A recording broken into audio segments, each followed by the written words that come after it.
You are listening to Midday with Maria Shilaos. The hot summer temperatures are putting more children at risk from heat stroke if they've been left even for a few minutes in a hot car.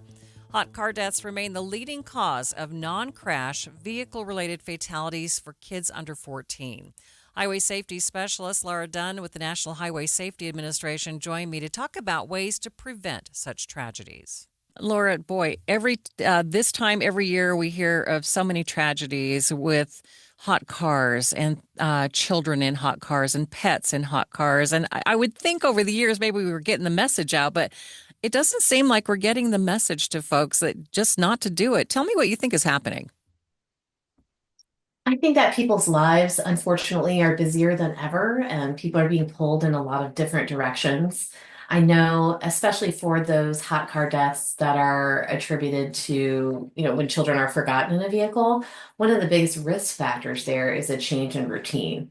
So something is different about that day. And the parent that is dropping off a child that doesn't normally do it, maybe there's a doctor's appointment, there's something out of the ordinary that's going on. And, at that point, people's kind of habit memory overtake their, present functioning memory of what they're doing, and they kind of lose awareness that their child is in the car in that scenario, and that's why we see those situations. But it is tragic. In Utah alone, you guys have lost 13 children to hot car deaths since 1998. All of these are tragedies, and we want to do whatever we can to reach people and make sure that they're doing everything they can to protect their children. Yeah. How significant is this problem across the country? On average, we lose about 37 children each year to pediatric vehicular heat stroke. So far in 2025, we've lost 15 children. And since 1998, we've lost over 1,000 children to hot car deaths.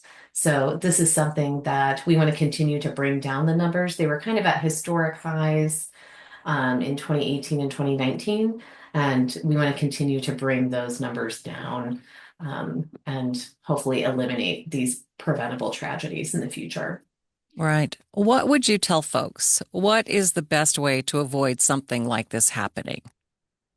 Well, I would say that, first of all, you should never leave a child unattended in a vehicle for any amount of time.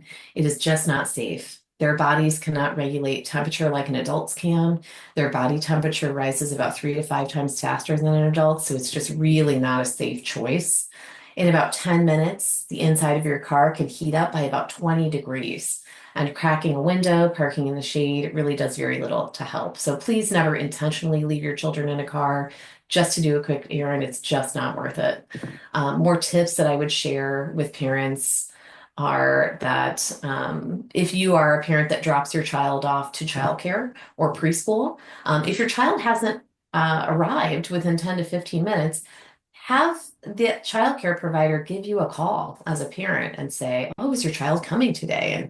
And make sure that every parent, every caregiver kind of checks where their child is, checks their cars, and add that extra layer of protection to your family and your routine. Another thing that we say for parents is to keep an item in the back seat that you need for the day. Your work bag, your purse, your phone, your work badge, anything that you need for the rest of the day, make sure you put that in the back seat. So when you arrive at your destination, you have to get out of that car and open that back seat door and retrieve those things and make sure, again, that your child is not left in the vehicle before you lock it up and kind of go on with your day. Another tip that we give to prevent that circumstance where children enter vehicles and then they're unable to get out is make sure that you're locking your car in your driveway or your garage, and you put those keys and key fobs up and out of reach, and teach your children that a car is never a safe place to play. And this also goes if you don't have children of your own. Children in your neighborhood could get into your unlocked vehicle and become trapped. Unfortunately, we've seen that scenario before in some of these deaths. So we have a part to play here in preventing hot car deaths. Is part of the problem too that people think, oh, it's just not that hot today. I can run into the grocery store and grab that carton of milk and it shouldn't be a problem. Yeah, I think it's certainly part of it. I want to reinforce that this does not just happen on the hottest days of the year. We have had heat stroke deaths happen when the ambient temperature outside is as low as 60 degrees. So this is something that people should be aware of for most of the year, and in all kinds of states, and not just the hottest states. And this is something that becomes dangerous quickly. So it doesn't have to be that record-breaking heat wave for this kind of dangerous scenario to develop. Right. What would you like to tell those folks who might see someone who has left a child behind in the car and they're thinking, oh, I don't want to get them in trouble. What should they be thinking? What should they do? Well, if you ever see a child left in a car and they're in distress in a vehicle, act immediately. Call 911 to get that child help. Every minute counts, and you could make all the difference for a child in distress. I know last week there was a video that went somewhat viral of some bystanders in a shopping center parking lot that called 911 for two small children in the back of a vehicle and saved them from being in a hot car. So this is something that we really all have a part to play, and it's important to get help to those children as quickly as possible. I know in many states we actually have Good Samaritan laws that kind of cover folks for trying to render aid to children that are trapped in hot cars as well. Laura, any final thoughts for us? I would encourage parents or caregivers to check out our website, nhtsa.gov/heatstroke. We have helpful tips, we have resources, we have our public service announcements, which are really compelling, 30 and 60-second spots that talk about preventing hot car deaths. They're available in both English and in Spanish. So we encourage people to check those out, share them with your networks, and then get the word about how to prevent this in our communities. I'm curious, has anyone come up with like a seatbelt alarm thing for, child safety seats? Yeah, there are several like aftermarket devices that look at detection. I know there's a few that are integrated into some child restraints.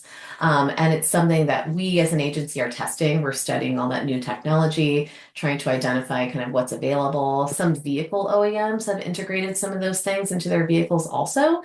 So if you are in a newer car, you're renting a car, you might notice that some of those vehicles, when you're leaving the car, say, make sure and check the back seat, on that dash before you leave. So we are doing research to determine, what works best, and to evaluate how well these systems work. But we All hope right. that, we can prevent some of these deaths.